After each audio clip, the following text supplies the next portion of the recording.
Ratt is one of the most iconic and legendary 80s metal bands. They had a unique sound that combined all of the party elements from the glam scene with a much more raw sound. Despite looking like most hair metal bands at the time, with loads of hairspray and spandex, they were actually a much more complex band that managed to write some of the most amazing bangers in heavy metal history, even unintentionally crossing the line into thrash metal.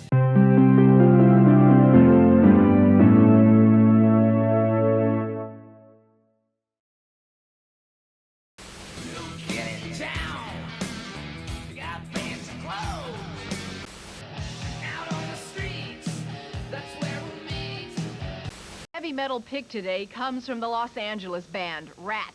Stephen Pearcy and the rest of Ratt are now working on a new album, and Stephen Pearcy and Robin Crosby recently talked to us about it.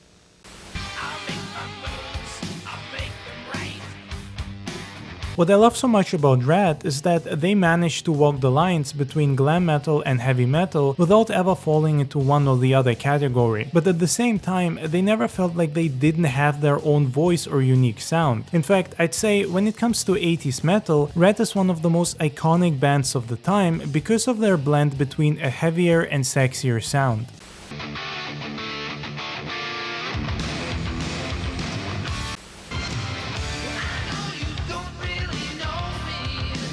If you listen to their first EP, for example, you get this raw and heavy vibe that sticks to your brain. This is 80s heavy metal in its purest form, and it just makes you want to bang your head.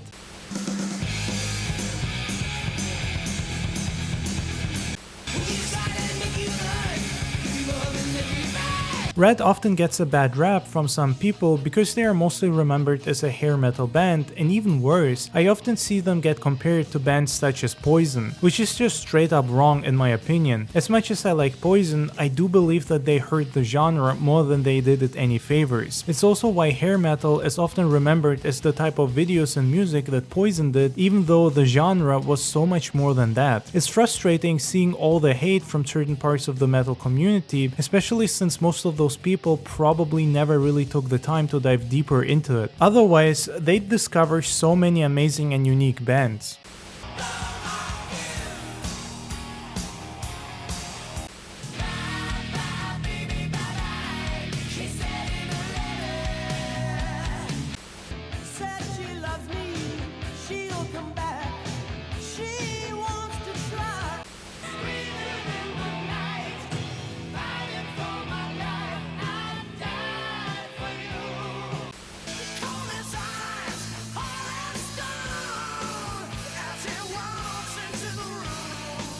Including Ratt, it wasn't just that they had a raw sound and a great stage presence. Ratt also managed to get some extremely talented musicians that shaped the sounds of mainstream 80s metal in my opinion. Stephen Pearcy's voice is just extremely unique and one that I could easily pick out and recognize in a sea of singers, at least the way it used to be back then. And let's be honest, he was one damn good looking dude, just like the rest of the band. But then you also had the guitar players Robin Crosby and Warren DeMartini. Absolute legends that hammered those 6 strings like they were possessed by Satan himself.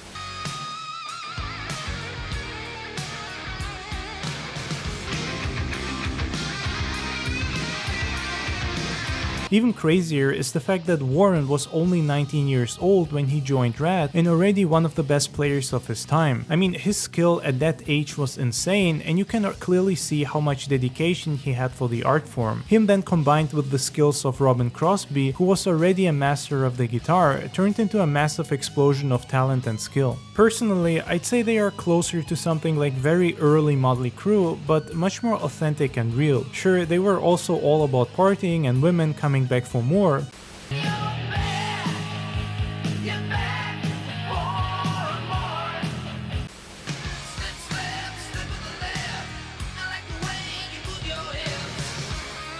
They say you're a womanizer.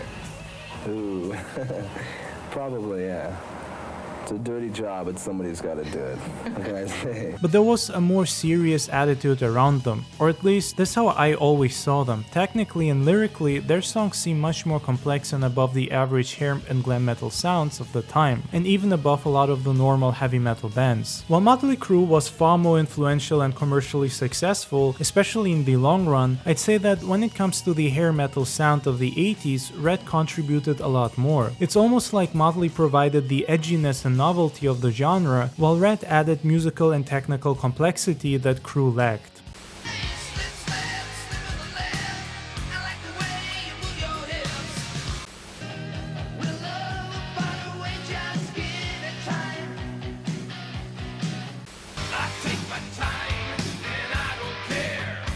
To me, the Ratt EP sounds much closer to something like early Wasp or even Judas Priest. It's raw, not overly polished, and about as dirty as an early metal album could sound.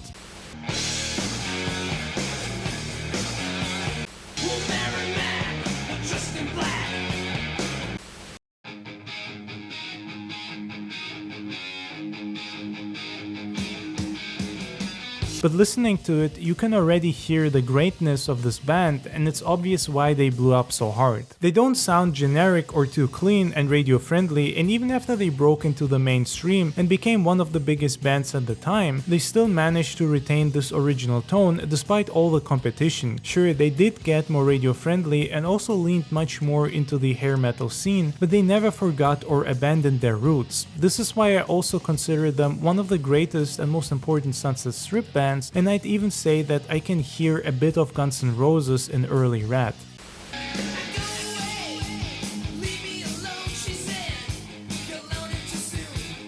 The Ratt EP even has songs that to me sound like straight up early thrash mixed with punk vibes. It was a very rebellious album that managed to combine darker and dirtier metal sounds with some more glam vibes. I can even hear some clear Motorhead influences. It's just a solid headbanger and smasher that will make your hair smell like loads of hairspray.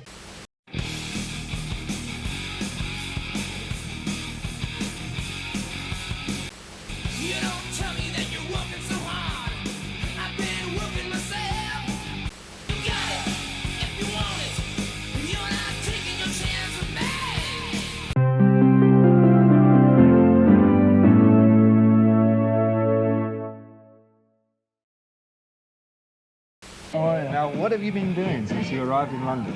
Drinking. And we flew in yesterday, and boy, our arms tired. Are you really ZZ Top? So you're obviously not. We are really ZZ Top. This is Frank. The drummer. Don't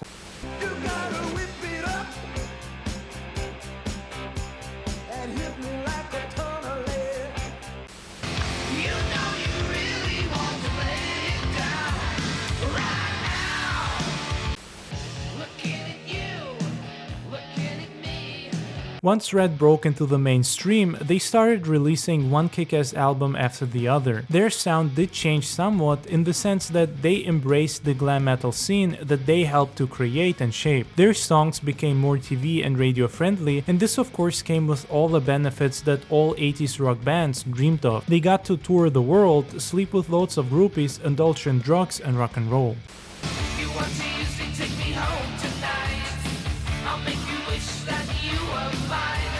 But despite going mainstream, they still kept to their roots. Albums such as Out of the Cellar, Dancing Undercover, or Invasion of Your Privacy don't sound drastically different from the EP. Sure, the thrash and punk vibes might be gone, but they still retain their raw feeling, which is in part due to Stephen Pearcy's unique voice and singing style. I mean, his voice is pure heavy metal and rock and roll.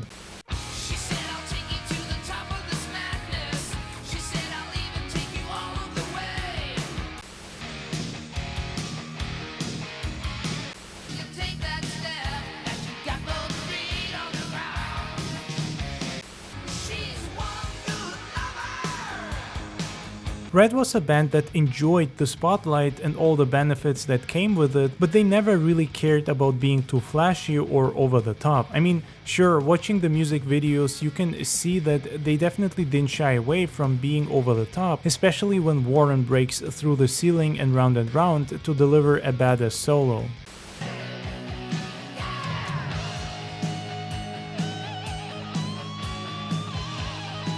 To me, Out of the Cellar is straight up one of the best 80s metal albums, especially within hair metal. It's heavy and raw, but also doesn't forget to have some fun and not take itself too seriously, just like the genre was at the early 80s. I feel like a lot of modern metal has forgotten how to have fun ever since grunge hit, which I personally still view as a subgenre of heavy metal. I mean, listen to Lay It Down. It's clearly a hair metal song visually, but it sounds much heavier than a lot of glam songs at the time.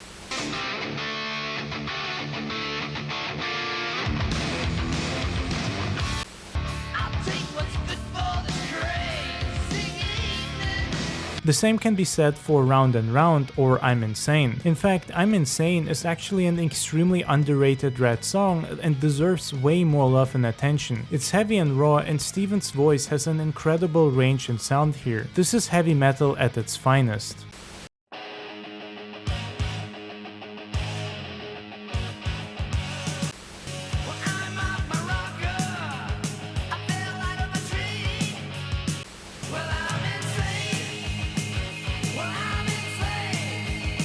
Ratt to me always symbolized the best side of hair metal, and this is just my personal opinion, but I always felt like hair metal was and is much more complex than a lot of people give it credit. People usually lump all hair metal bands into the same category and think that they are all the same because they have a similar aesthetic and sound, but that's not really the case, and the genre has so much more going on. The way I see it, Ratt is hair metal at its best because they still kept the sound metal while mixing it with the sleazy aesthetic that it became known for. Sure, they did go over the top from time to time, but they mostly kept the music grounded, and they definitely put a lot of attention into their sound. They valued their music over their image and PR. While certain other hair metal bands, especially in the later half of the 80s, decided to put far less effort into the music and lyrics and concentrated more on flashy videos, outfits, and looks. They removed the best part of the genre and decided to put more attention into its most superficial and insignificant parts. Ratt to me is easily one of the greatest metal bands ever, certainly one of the greatest hair metal bands to ever walk the face of the earth. They were huge in the 80s, but even then there was always a feeling of them not reaching their full potential. It feels like the genre they helped create ultimately led to their downfall, as it did with so many other bands.